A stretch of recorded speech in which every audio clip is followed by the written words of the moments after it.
2024 has come and gone, and the year 2005 has finally arrived. What better way to kick off the new year with some brand new games? Games that have piqued my interest and makes me actually want to play them. The kind of games that make you want to say, "Shut up and take my money!" Before we get started, I do have one rule. One game per franchise, just to keep things fair. Now with that out of the way, let's get started.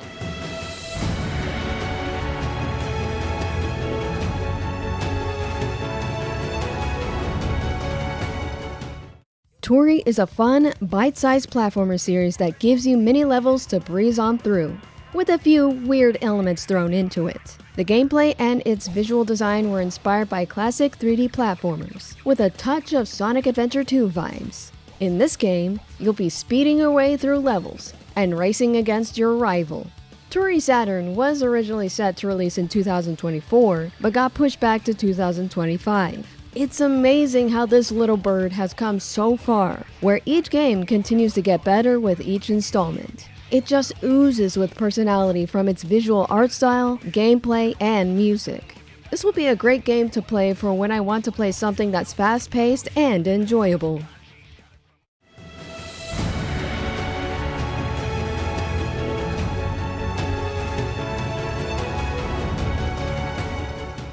After seeing Tropical Freeze being re-released on the Nintendo Switch, it was a pleasant surprise to see Donkey Kong Country Returns get the same treatment. Not only does it feature an HD upgrade, it also includes the bonus levels from the 3DS version of the game.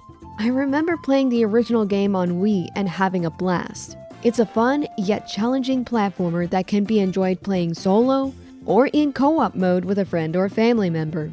I highly recommend this game to anyone who loves Donkey Kong, or to those who love platformers. Although, I'd suggest waiting for a sale, because $60 feels a bit steep for an HD port of an older game.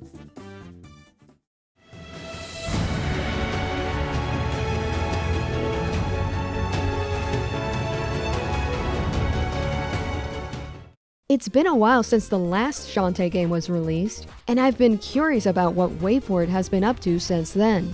Last year, I finally got my answer. Shantae Advance Risky Revolution is a long-lost 20-year-old game that was originally going to be released on the Game Boy Advance, but was cancelled and never saw the light of day. Last year, WayForward revealed on their YouTube channel that this lost game, Shantae Advance, would finally be released in 2024, but it got pushed back to release this year in 2025. Discovering this lost chapter of the Shantae saga was a pleasant surprise. As expected, Shantae will have her usual abilities, such as transforming into different animals, using her hair-whipping attack, finding collectibles, solving puzzles, platforming, boss fights, and more. For Shantae Advance, you will swap the background to the foreground in order to create new routes and solve puzzles. Plus, there's a brand new 4-player battle mode to compete with your friends. This is an exciting treat for any Shantae fan. And I can't help but wonder, are there any other Shantae games that could also get the revival treatment? Only time will tell.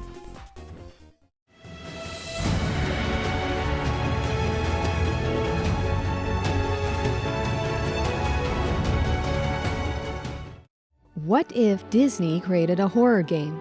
Enter By Sweet Carol, a survival horror game inspired by Clock Tower, featuring hand-drawn animation in the style of classic Disney films. The story draws inspiration from fairy tales like Snow White and the Seven Dwarfs and Alice in Wonderland. In the game, you play as Lana Benton, who follows the last known whereabouts of her best friend Carol, who has gone missing. As Lana uncovers the dark secrets behind the Bunny Hall orphanage, she embarks on a whimsical journey to the kingdom of Corolla, which is under the cruel influence of Mr. Kin. Along the way, Lana meets Mr. Basie, who aids her in her quest. At one point, she gains the ability to turn into a rabbit, allowing her to access places she couldn't reach as a human. I like the idea of a Disney-esque horror game with hand-drawn animation. It's a concept that really helps the game stand out. There's something truly magical about hand-drawn animation, that it makes it feel even more special and immersive. I really hope that this game will be released this year, and won't end up getting delayed again. It was originally set for a 2004 release, but has since been pushed back to 2025. Hand-drawn animation takes a lot of time and effort to perfect, as does refining gameplay to ensure everything works properly. In the meantime, I'll be waiting patiently until the game comes out.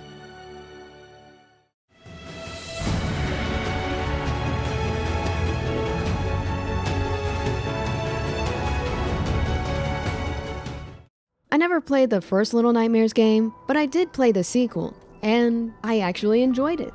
I really like the spooky, atmospheric vibe in the game, but that's not the only thing I like about it. What I really like about this series is its show, don't tell storytelling. In this game, you play as two kids, low and alone, trying to survive the harsh world of nowhere, platform your way through the barren lands, solve puzzles, and face scary enemies throughout the game. You can either play solo with an AI companion, or in co-op mode with a friend. We got a taste of having an AI companion with 6, so it's nice to see that mechanic returning in this game. I'm very curious how the story will unfold in this third installment of Little Nightmares, and whether or not 6 will make an appearance. I guess we'll all have to wait and see.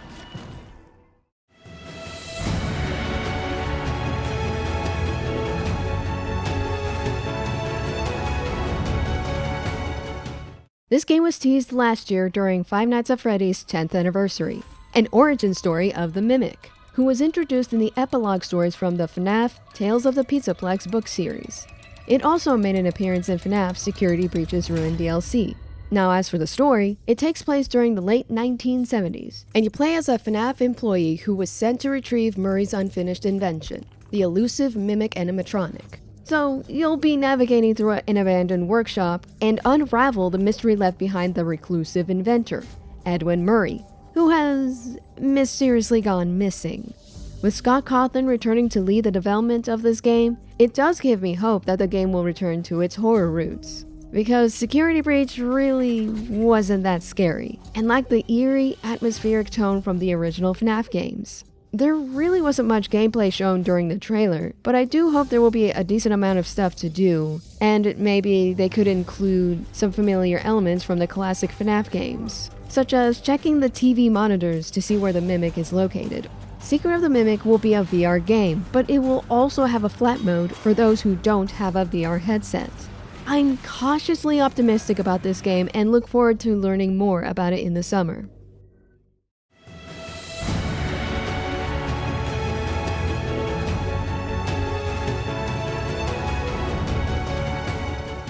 This game was originally released on the Wii U, and for a while, it never got a re-release, until now. It's finally making its way to the Nintendo Switch as an HD definitive version, complete with life improvements and upgrades. One of those improvements is the UI, which was a point of criticism in the original game. Plus, a brand new story campaign is being added. It's great that the developers of Monolith Soft are going out of their way to make this game the best that it can be. What fascinates me about this game is that you get to explore such a vast world. You can pilot giant mechs to soar through the sky and traverse the land. There are so many things to do, including fighting enemies, completing missions, engaging in online multiplayer, and much more. The game also has an interesting premise. The story revolves around Earth being destroyed by aliens and what's left of mankind to relocate and settle on a new planet. For a while, I've been curious about the Xenoblade Chronicles series, because I've heard great things about it. I've also been wanting to play more RPGs, whether it's action or turn-based RPGs. The only RPGs I've played are Mario & Luigi, a few of the Paper Mario games, and Undertale. I'm willing to explore other games outside of my comfort zone. Maybe Xenoblade Chronicles X will be a good entry point, or maybe I should just play the first game. Either way, I'm willing to give this game a chance.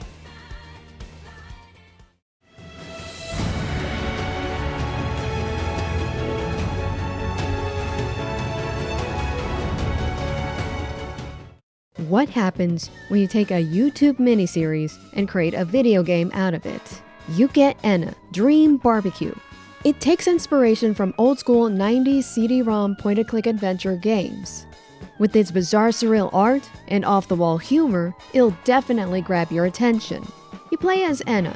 She goes on a journey searching for the boss that everyone wants to be. She explores strange worlds, taking on side gigs, and meets a variety of characters.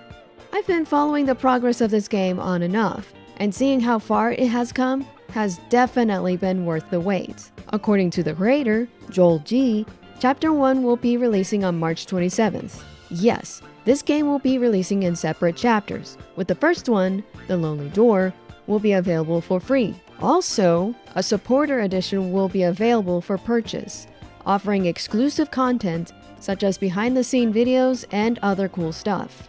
Usually, surreal games aren't my thing, but this particular game did capture my interest, with its cool art style, silly humor, and awesome soundtrack. I can't wait to play this game once it comes out.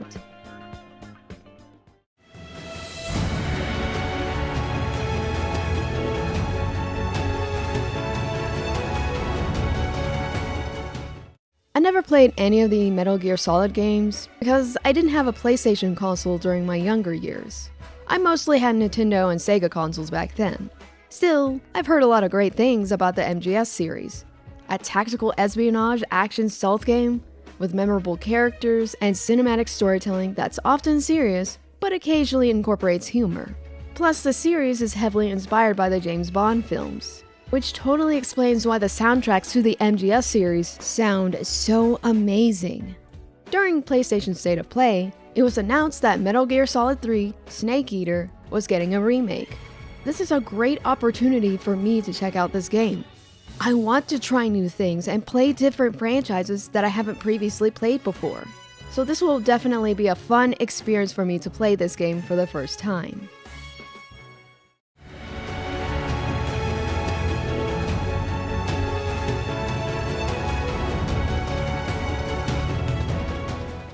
Before I reveal number 1, here are a few honorable mentions. The Big Catch, a 3D platformer that's reminiscent of classic era platformers of the past, with fun moves, exploration, and collecting fish.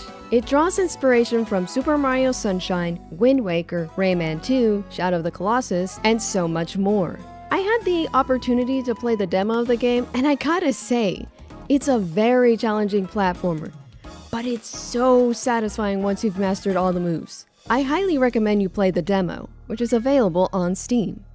The Nightling, an action-adventure game that's inspired by The Legend of Zelda. You play as a young knight in training who embarks on a journey to rescue his missing mentor after he left to go on a quest. Instead of using a sword, you're using a powerful magical shield as your primary weapon, and you can use it to shield surf across the land. There's plenty of exploration, platforming, puzzle solving, side quests, upgrading your shield, and abilities. It's a fun and colorful game. Yooka-Laylee, an HD remake of the original Yooka-Laylee 3D platformer. The original game was okay, but it definitely had its issues that kinda held it back. Playtonic Games has come back to revisit this game to give it a major overhaul and add improvements to it. From what I've seen so far, it looks like it's gonna be the best definitive version of Yooka-Laylee, with new challenges, brand new minigames, better controls, better camera controls, and many other quality of life improvements. Sonic Racing Cross Worlds. This game seems like it's taken the best stuff from other previous Sonic Racing games and combining them into one ultimate Sonic Racing game. Not only will there be new characters added to the game, but you will literally travel to other worlds by using the warp rings. Sounds like a fun time. Mario Kart 9. We haven't gotten a new Mario Kart game since the Wii U. Yeah, the Wii U. And then it was ported over to the Switch as a deluxe edition. When the Switch 2 reveal trailer was dropped, we got a brief sneak peek of Mario Kart 9. The character designs look very cartoony and expressive. I'm very curious what the new gimmick will be in the game. Previously, we had the Zero Gravity, so hopefully Nintendo will bring something fresh and new to the gameplay. What better way to celebrate the new release of the Switch 2 console with a brand spanking new Mario Kart game. Now, the reason why these games are on the honorable mentions list is because there are no confirmed release dates, making it uncertain whether if they will come out this year or next year. Now, with that being said, let's move on to my number 1 anticipated game of 2025.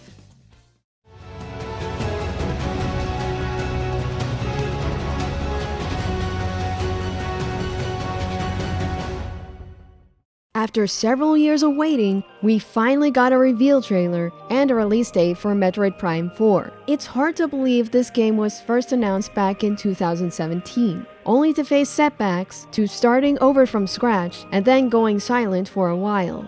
Originally, Nintendo had another company working on it, but since the game was starting over again, they brought Retro Studios on board to take over the project. Retro Studios, having worked on the Metroid Prime trilogy, seemed like a natural fit. I just don't understand why Nintendo didn't approach them in the first place to handle Metroid Prime 4, considering they worked on the original Metroid Prime trilogy. Anyway, it's finally releasing this year in 2025. In the past, I've played Metroid Prime and really enjoyed the gameplay. After all, I do like action-adventure games where you get to explore and fight off enemies. It's a really cool idea exploring the world through Samus Aran's eyes. In the trailer, we see one of Samus's adversaries, Psylocke, making a return and is accompanied by 2 Metroids. I'm really curious about the story, especially since Psylocke has returned. In the trailer, you see him helping the space pirates invade a federal galactic base. I guess we'll all learn more about it later. I definitely should replay Metroid Prime in honor of the upcoming release of Metroid Prime 4 Beyond. I'm wondering if Metroid Prime 4 will be a dual release for the Switch and the Switch 2, since the Switch 2 is launching this year. I guess we'll know more once the Nintendo Switch 2 Direct airs on April 2nd. Overall, I'm eager to finally play this game. I'm sure Metroid fans are ecstatic as well. The fandom has been waiting for another Metroid Prime game, and at long last, it's finally coming soon. And those are my top 10 anticipated games of 2025. I'm really looking forward to see these games come out. I'm not sure if I'll be able to play all these games. Depending on how busy I will be with other projects, I'll just have to play it by ear. So, what do you guys think? Do you have any anticipated games that you're looking forward to play this year? Share your own thoughts in the comments below. Have a great day and thanks for watching.